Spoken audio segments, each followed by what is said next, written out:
보겠습니다. 9번입니다. 요거 하고 하자. 유인물 좀 볼게요.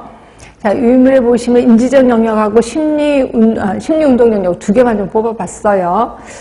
자, 보시면 첫 번째, 대상자는 디곡신을 복용한 상태에서 맥박수를 말한대, 그냥 말만 한대. 지식이지? 지식. 자, 두 번째입니다. 대상자는 요골 맥박이 60회 이하일 때 디곡신의 부작용 두 가지를 진술한다야. 그러니까 60회 이하일 때 뭔가를 이렇게 말 그대로 이해를 하는 거지. 이제 제가 주장하는 건가요? 하여튼 이해입니다. 이해. 그러니까 문장의 차이점을 좀 발견하시라고요. 세 번째입니다. 대상자는 지난 방문 이후 요골 맥박이 60회 이하일 때 2일간 복용하지 않았다고 보고한다. 적용한 거죠. 자기 지식을 적용한 겁니다.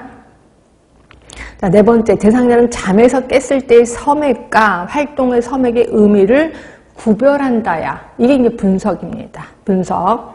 그 다음에 대상자는 디곡신의 혈관신경계에 대한 작용과 나타날 수 있는 부작용 간의 관계를 설명한다는 건데, 이게 이제 종합이라고 볼 수 있어요. 그 작용과 부작용 간의 관계를 종합적으로 얘기하는 거잖아요. 이게 이제 종합입니다. 그러면 대상자는 지난 방문 이후부터의 자신의 맥박 조절 능력이 성공적임을 평가한다. 말 그대로 평가입니다. 그래서 이게 이해가 안 되면 이 문장을 잘 보시고 문장이 어떻게 바뀌었는지 잘 구분해서 하시면 될 것 같고요. 우리 간호학 책에 있는 내용을 그대로 좀 옮겨서 좀 보여드린 겁니다. 자, 심리 운동 영역을 보시면 대상자는 간호사의 장루 간호를 관찰한다야. 이게 지각입니다. 그 다음에 두 번째는 대상자는 간호사가 행하는 장루 간호 시행 절차 중 일부를 자기가 해보겠다고 지원을 하는 거예요. 그리고 이건 태세지, 태세. 그 다음에 주사기와 곡반이 주어지면 대상자는 간호사의 언어적 도움을 받아서 장루를 세척한다. 이게 지시에 따른 반응.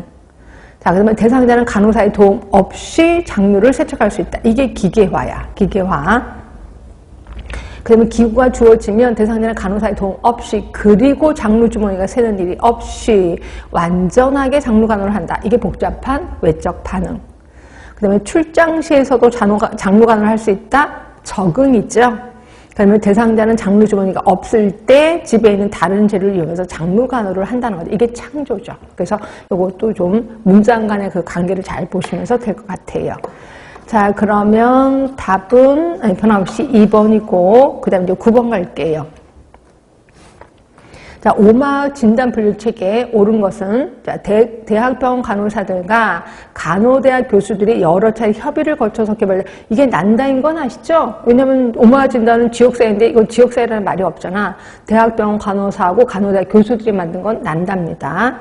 자, 두 번째 볼게요. 간호진단에 해당하는 간호현상 분류는 8개의 다축구조. 제가 그랬잖아요. 오마 진단만 신경 쓰자. 다른 건 신경 쓰지 말자라고 했잖아. 일단 2번은 오마는 아닐 것 같아요. 이런 거 없었잖아. 8개의 뭐 다축구조 이런 거 없었잖아요. 근데 이게 국제간호실무 분류 체계라고 해서 이거는 또 8개도 아니고 7개건 이에요. 그러니까 국제간호 실무 분류 체계는 간호 현상 분류를 7개의 축으로 분류를 좀 했거든요. 하여튼 요거. 하여튼 2번은 오마는 아니에요.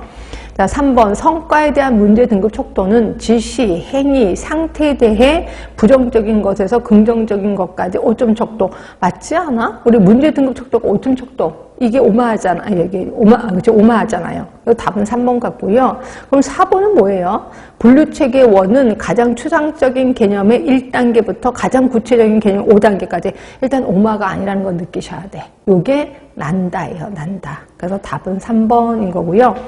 자, 잠깐만 보겠습니다. 유임을 보면 오마는요, 방문간호사협회하고 미국의 보건소 공중보건국 간호과와 지역사회 간호사들에 의해서 개발된 거야. 세 팀이 했나 봐요. 방문간호사협회, 그 다음에 공중보건국 간호과, 그 다음에 지역사회 간호사들이 개발된 게 오마 진단이라고 보시면 돼서 아까 난다는 대학병원의 간호사하고 간호대학 교수들이 한 거고요. 하여튼 답은 3번. 자, 10번입니다. 활성온이법에 의한 하수처리. 우리 하수처리 방법 기억하시려나 모르겠습니다. 하수처리 하면은 맨 처음에는 하수처리장으로 들어와. 그러면 물리적 처리 방법이 있고 이게 이제 1차 처리. 그 다음에 2차 처리는 생물학적 처리 방법. 그리고 얘는 예비 처리라고도 하고 얘는 본 처리라고도 했었습니다. 맨 처음에 이제 그 하수 처리장으로 들어오면 그 다음에 들어오자마자 스크리닝, 그 다음에 침사, 침전. 그리고 생물학적 처리 방법에는 두 가지가 있었던 거 기억하시나요? 호기성 처리, 그러니까 산소를 좋아하는 애, 산소를 싫어하는 현기성 처리. 이 중에서 여기 활성운이 뽑은 호기성에 속하는 것도 기억하시나요? 이게 이제 호기성, 활성.